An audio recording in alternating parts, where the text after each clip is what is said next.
So we are ready to start the next session featuring Therese Peffer and Rich Brown. Therese is the Associate Director of CIEE, the California Institute for Energy and the Environment, and a architect by training. And Rich is with Lawrence Berkeley National Laboratory and does so many different things on so many different projects. It's hard to count them all. Yes, jack of all trades. We joke with Therese, or I joke with Therese a little bit, that she's a researcher, self-described, but here she is in the middle of a very challenging operational set of problems, and Rich as well, in implementing a block level microgrid. And so we had a presentation last year on this, and this is a little bit of an update, but also drilling down into some of the policy issues, the people issues and the economics of it. And Therese shared with me before that the technology part is probably the easiest part of this whole project. Thank you so much, Rich and Therese. Great. I'm assuming you can see my slides and you can hear me okay? Great. Yeah, okay. It's not in full screen mode if you want it to be there. It's not in full screen mode? Yeah, for some reason. So when I change slides, you're not seeing that? Okay.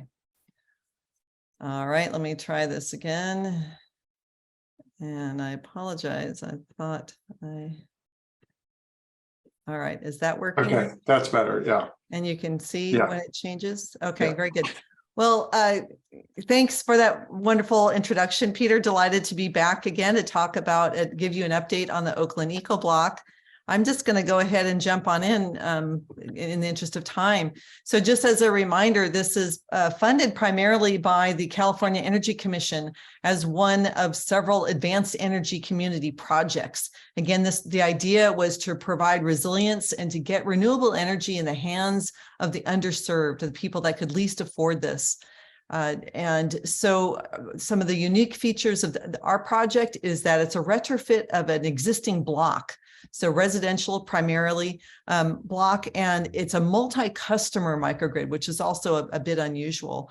And I think another key feature is that the community will own the microgrid. And so we're looking at all the various vehicles and regulations and all of that are required to get this to operate with that structure. So the key features of the Oakland EcoBlock is the energy efficiency and electrification retrofits on this older urban housing stock. So some of these buildings are over 100 years old. We have rooftop solar. There's a large central battery design for storage on one of the properties, and curbside EV charger that the participants of the block can share, an EV car share on the block. And then looking at the various legal and regulatory structures that are needed for this to work, for a community to own and govern this. And then finally, the goal of the project is to develop this first prototype and then to write up our findings, develop the prototypes, the forms and everything that we need to do to so that this can scale. And so again, the idea is that we could electrify, we could provide energy efficiency rooftop solar on a 1-by-1 basis, but we think that this is too slow. We think the idea of grouping these and aggregating them on a block level will provide this rapid growth. And so that's the exciting thing that we think about the EcoBlock project. Some of the economies of scale that we're looking at are, what is the reduced capacity that system like this can provide? If you're sharing the storage and sharing the solar, we should see that reduction that's needed as opposed to doing it 1-by-1. Obviously, if you're producing the solar on site, it's reducing those energy transmission and distribution losses. We think that there can be a savings in construction time, fewer truck rolls if you have these houses right next to each other, bulk purchasing power, things like that. with a vehicle car share, fewer vehicles that need to be manufactured. So we're saving there in embodied carbon. And then if you can decommission a natural gas line by having multiple houses contiguous right there all together, then you can you can perform the electrification on all those houses. The nice thing in California, especially about decommissioning natural gas lines, is that every time there's an earthquake, there's a potential for that gas line to rupture, explosions and fires and those dangers. And so we'd like to try to decommission those gas lines.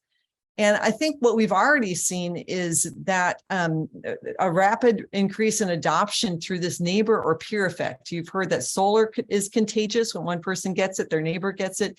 And we're trying to see if we can do the same thing with heat pumps, right? Electrification and that sort of thing. So that's what we're looking at. Going back to definitions. So how we're defining a microgrid is this islandable distribution circuit as a section of the utility grid. In our case, we are normally going to be connected to the utility, but when there is an outage in the city of Oakland, the switch will flip and this group of homes will keep the power on. As we've tried to understand and write up our process, so that it could be used to develop the next EcoBlock, we're looking at several key components here: the economics, both the upfront capital costs and the ongoing costs, the people, the community itself that this serves, and then what are the policies, the regulation, the permitting, and things like that, as well as the technology itself. So we'll be going through that one by one, starting with the people. It takes a village for this kind of multidisciplinary project to succeed. On the right there, you see all the different elements of the components of the project. We have engineers, we have architects, we have contractors. I think we have 3 different kinds of lawyers: regulatory, co-op lawyers, and so forth. And then the various technologies as well. Academia, myself and Rich, so representing that portion of it. This project is primed by UC Berkeley. Our association, the folks that we're working with at the top of the screen there. And then on the left, the funding to be able to do this prototype. We're working very closely with the city of Oakland to look at how we can streamline these processes and make them easier for the next EcoBlock. And then, of course, we're working very closely with the utilities, both PG&E, Pacific Gas and Electric, as well as our community choice aggregator, East Bay Community Energy. About 3 years ago, we released an opportunity notice for blocks to self-nominate. We felt that this was really critical to have blocks organize themselves and then apply. And this worked out pretty well. It goes through the process there of how we chose the block, but we chose a block, and then we've spent the last 2.5 years or so engaging with them, meeting with them on the block, even through COVID, presenting different things, listening to them, trying to understand their concerns, their needs, and getting feedback from them. We put out a monthly newsletter to try to capture and break down some of these different concepts.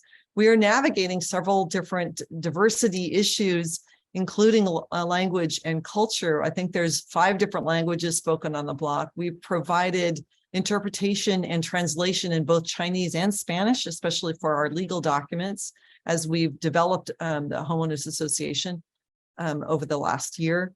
And really have tried to just listen and engage with them. Here's a couple of shots from our community meetings as we broke out into different teams to talk about different subjects, such as stormwater mitigation here, Craig is describing, and here's Rich talking about the microgrid itself, writing some details. There's a couple of screenshots of our what's in our monthly newsletters in terms of the breaking down some of these difficult to understand concepts, such as heat pumps or utility poles. And now I'm going to hand it over to Rich to talk about policy and technology. Rich. Great. Thanks, Therese. Yeah, go ahead to the next slide. Yeah, so from a microgrid standpoint, this policy discussion here just focuses on the microgrid because that's, in some ways the most novel part of this project is trying to do a a microgrid that's out in the distribution system of a local utility, which is Pacific Gas and Electric, and but not on a single customer site. So we'll go through that a little bit. And this is all driven by this idea that utilities are regulated monopolies, and in exchange for being regulated, they're given this this monopoly to be the only electric service provider in a given service territory. And so anytime you want to distribute power between two or more customers, you essentially run into the whole aspect of utility regulation, and it's not allowed other than a regulated utility to do that in essentially all states. And it's worth noting, utility regulation really varies by state. So depending on what state you're in, things can be a little different. But generally speaking, all the regulations are set up for serving individual meters or individual customers who have a meter to meter their service. And, this governs both consumption of electricity and, if you interconnect, for instance, rooftop solar systems. So the policy innovation in this project that we're taking advantage of is this community microgrid enablement tariff, which is a relatively new program that PG&E has launched in response to a new rulemaking that the California Public Utilities Commission rolled out in the last year or two in response to some legislation that the California legislature passed. And it allows now on a pilot basis, these what they call community microgrids, where multiple customers can kind of join together and use PG&E's distribution system to distribute power between each other. And then in a power outage, when the wider grid is out, that it can island and serve as a microgrid. So the EcoBlock project, we've applied to participate in that program, and we're going through the approval process of getting actually approved and be able to install all the assets that we'll talk about in a little bit. So the next two slides are talking about a couple of example microgrids in California that are pretty well known. These were also California Energy Commission funded research projects. This Blue Lake Rancheria, this is a single customer microgrid, a hotel casino. They actually had to buy part of PG&E's distribution grid to make this work as a single customer, but they were able to do it. So this is a more traditional kind of microgrid, large solar system, battery with a backup fossil fuel generator. The next one, again, is also up in Humboldt County. But this is a multi-customer microgrid. This is the first one that's being implemented in California. And you can kind of see there's the orange boxes are multiple customers at the Arcata Airport. So this is all centered around the airport. They're installing a couple of PV arrays and a large battery that are going to be serving as the generation and storage sources for the microgrid. And then the microgrid is controlled by PG&E. It's part of the PG&E system. It's using PG&E's distribution wires, and PG&E controls kind of when it islands and reconnects to the wider grid. So this is an example. This is kind of what we're patterning EcoBlock after, but rather than several commercial customers, we're talking about a block of residential customers would be in the EcoBlock case. So next slide. And no discussion of utility interconnection and regulation would be complete without talking about tariffs, which is what utilities use to basically have any kind of business relationship with their customers. They use tariffs, which are approved by the regulators. And so we're using a whole host of different tariffs to put together this microgrid. There's the basic time of use rates that the homes are on, standard kind of residential retail tariffs. Net energy metering is what's used for interconnecting the solar systems. As many of you know, that's changing in California. There's a commercial business there on the block. where the curbside EV charger is going to have to be interconnected. It's its own service, so it's under an EV rate.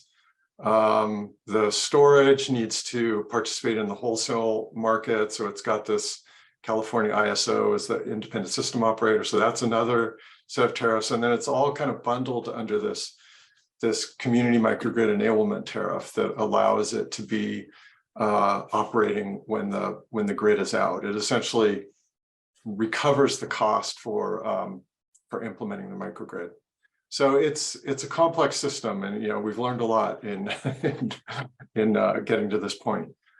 Let's move on then to the technology. So this next few slides, we'll talk about the technology that we're actually implementing.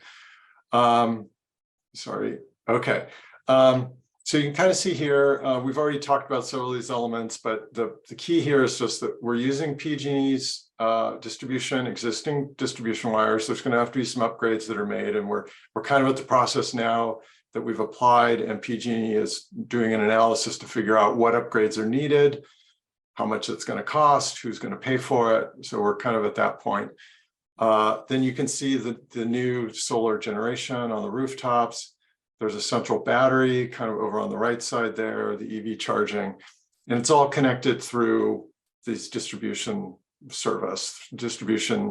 wires that PG&E operates. So next slide. This is the kind of the electrical system in that area. It's kind of an older 4 kilovolt service, which is pretty low voltage for a distribution system. It's kind of a legacy part of PG&E's system. There's a lateral that comes off of that the idea is that we would island that. If you go to the next slide, this shows the transformers that are going to have to be upgraded and the service to each of the participating homes where the EV charger is. So we've had to go through this whole design process of figuring out, specifically what the upgrades are that need to be done, and then getting, applying to PG&E for either permission to do it ourselves or for them to implement and own the improvements.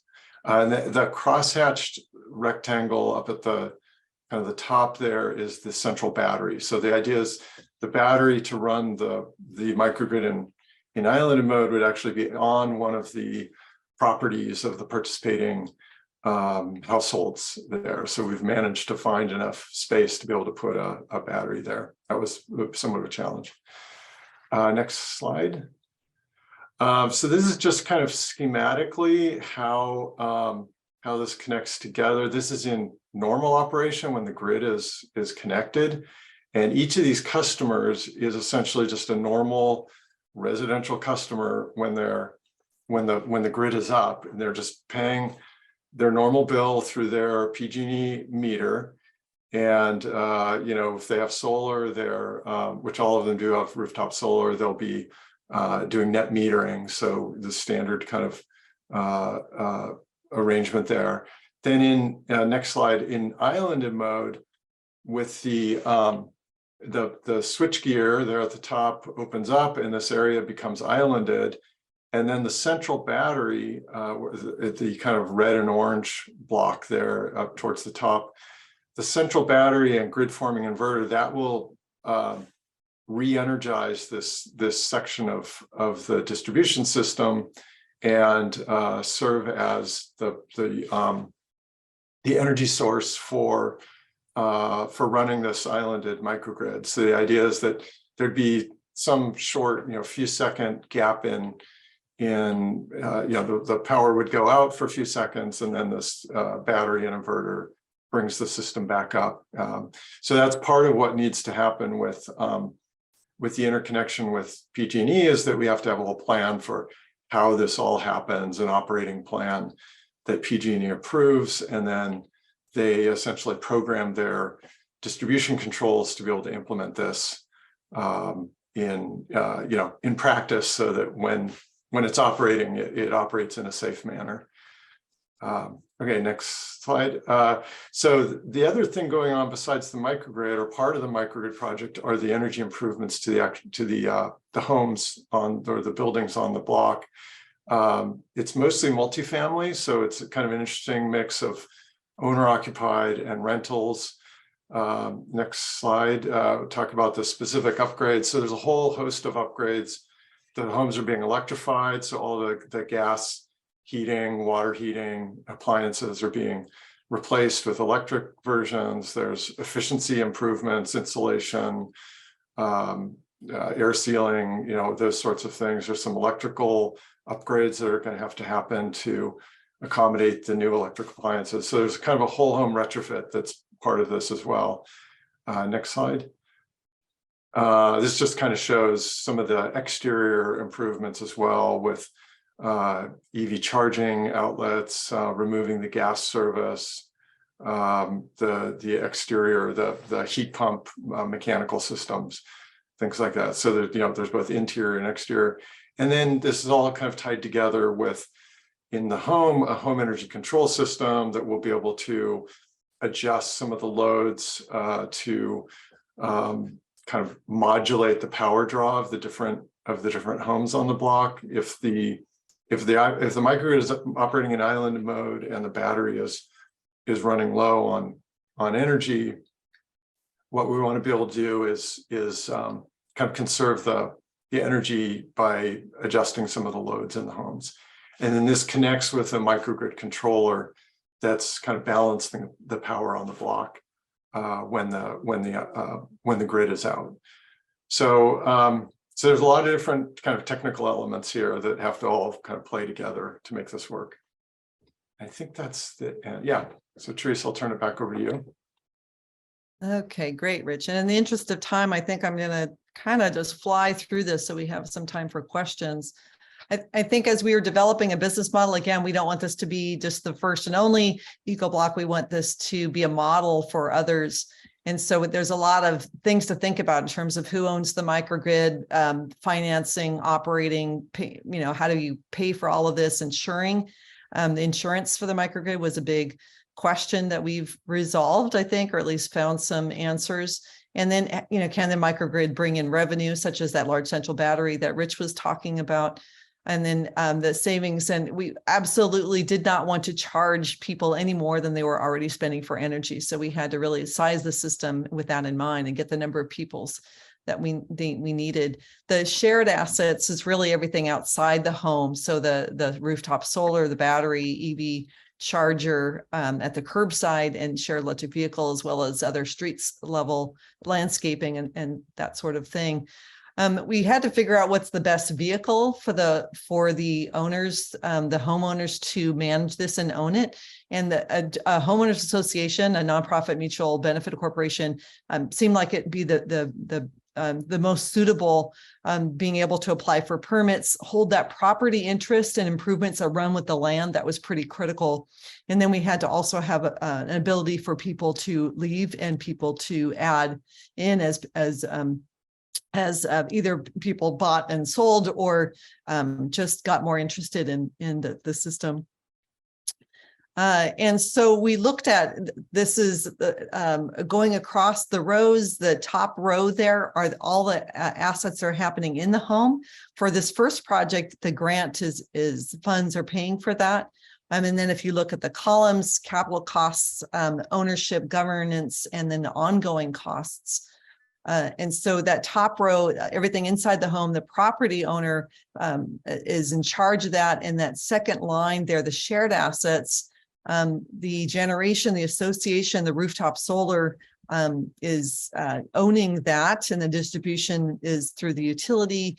And then the association will govern the shared assets and cover the ongoing costs through association fees. The next EcoBlock, which might not benefit from grant funding, will have to look at something like on-bill tariff financing for the in-home work, and then some sort of public financing or nonprofit lender for the shared assets.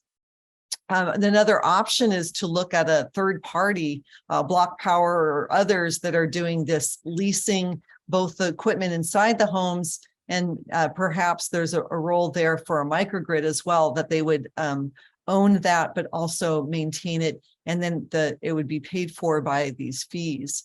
So to wrap up, We've talked about policy, people, technology, and economics. And it has been a long haul, but I think we've learned a lot already. We are hoping to begin construction this year, get into the homes within the next couple of months, and implement the microgrid within probably a year or so from now. We're still looking for additional funding for that. So with that, I think I'll go ahead and wrap it up and see if there's any questions. Thank you. We do have one question, and this seems like the tariff issues alone are extremely complicated. What are your biggest learnings, would you say, so far? You know, I think the neighbor effect was the most surprising. The fact that we were able to get 25 different units involved. And I don't think we would have gotten some of these if it weren't for the neighbors sitting down with each other and talking to each other. So if you can imagine if the solar contractor was going door to door and knocking to try to get people to adopt, I don't think they would have been as successful. Or even electrification, I don't think that would have been successful. But having people's neighbors, the people that did understand it and understand the technologies, talking to their neighbors and describing it, to me, that was a success already. That we've seen that just in getting those numbers. Mm-hmm. What do you think, Rich? Well, yeah, I think also in terms of the education, because there, it is a pretty big decision to join with your neighbors and do become part of this association essentially. And so I think having the element of kind of the educational resources to get people comfortable with what's going to, these improvements that are happening on the block, I think that was an important factor also. With 2020 hindsight, would it have been easier to implement this, say, in a homeowners association for townhouses or condominiums or something of that sort? Or you mean where there's an existing organization like that? Yeah. It's possible, yeah, that would be easier to kind of piggyback on some sort of existing structure. The other question is whether some sort of a neighborhood association could serve as, not legally, but serve as kind of the nucleus of an organization that could kind of evolve into a legal homeowners association. So that was, there was not a formal neighborhood association. Informally, they had, this block was very well organized but they didn't have a formal neighborhood association just in that area. Yeah. Christian has a fairly technical question here.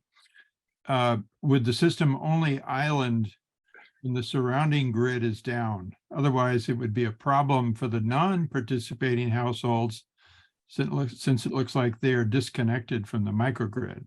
Right. Yeah. So there's two important things there. Christian, you did catch that on the diagram that in islanded mode, non-participating customers would be disconnected.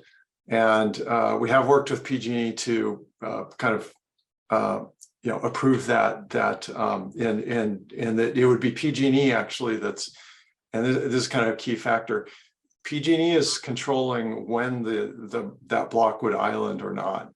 And they're also controlling when individual non-participating customers would be disconnected or not. So it really is just an extension of the standard service that people are already getting, with the idea being that PG&E would only ever island the block when power was out in their broader distribution system, or if there were some maintenance they were doing where they would have needed to turn out the power anyway. So those would kind of be the two cases. And in both cases, those non-participating customers, the power would have been out anyway, so they're not any worse off than they were. And so that's been kind of how we've been able to get agreement to that, to do that. Let me ask one final question. Are there any policies that you would like PG&E to change? Or perhaps have the PUC intervene with Yeah. PG&E to change? Yeah, so our original vision for the microgrid was that the customers will all be served collectively as kind of a single block level entity with kind of a meter at the beginning of the block, and they would be charged kind of for the net import or export of power that they took from the grid. So they'd be kind of served as a microgrid all the time, whether the power was out on the wider grid or whether it was just a normal connection. That's not possible to do under current California utility regulation, and I think most, if not all, states. And so that would be the the thing I'd like to see, is that multiple customers can join together and kind of aggregate their load into a microgrid that it's served as a microgrid, whether the grid is operating or not, whether the broader grid is operating or not. And there is actually a solar company that's proposing doing this for new developments, that they would become essentially what's called a micro utility for new housing subdivisions, essentially, a few hundred houses, maybe up to a couple thousand houses, and using solar and storage, and pretty similar idea to what EcoBlock is doing. They've applied to the CPUC a few months ago, and there's all sorts of kind of comments going back and forth about whether they should be allowed to do that. So I'm not sure when the CPUC will rule on that, but there is somebody proposing to do this for new developments where new infrastructure is being built and not using an existing part of the distribution system. So it's a little more clear cut that they would build the distribution infrastructure, they would own it, and it would be for the benefit of those houses in that area.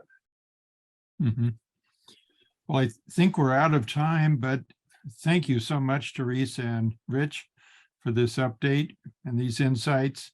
And I hope the study is published soon, and we get the benefit of what is really an on-site research project of significant magnitude.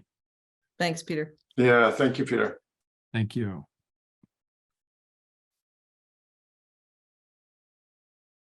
I just want to make a short announcement for the rest of the presentations. They're roundtable discussions. So please go to the roundtable discussion tab where you can join the other sessions. It looks like other people have already been joining, but I'm going to stop record.